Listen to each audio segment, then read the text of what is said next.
Kwanza nimshukuru Mwenyezi Mungu kwa kujalia mchezo huu kumaliza salama salimini bila majeraha, lakini pia namshukuru kwa kujalia kupata matokeo na kuweza kufika hatua fainali. So tuna furaha na tunaahidi wananchi kwamba tutamalizia vizuri katika fainali ambayo tunaikabili.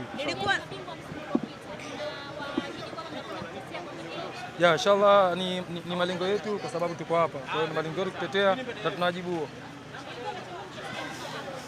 Kwa sababu na wao walijiandaa vizuri kuhakikisha wanataka kufika hatua fainali, lakini kwa umoja wetu na kujitoa pamoja na juhudi zetu binafsi, basi Mungu atujalie tunaweza kufika hatua fainali.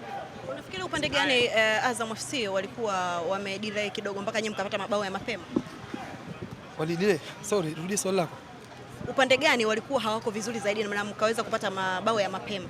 Hamna, kwa sababu mechi kwa muono wangu nilikuwa nahisi walikuwa wanajaribu kumiliki mpira na sisi wao tunaachia kidogo kumiliki mpira, lakini kikubwa ambacho ilikuwa tumekubaliana kwenye counter attack zetu lazima zimalizie golini. Kwa hiyo Mungu atujalia katika zile ambazo tumezifanya basi mbili tumeweza kufanikiwa. Asanteni.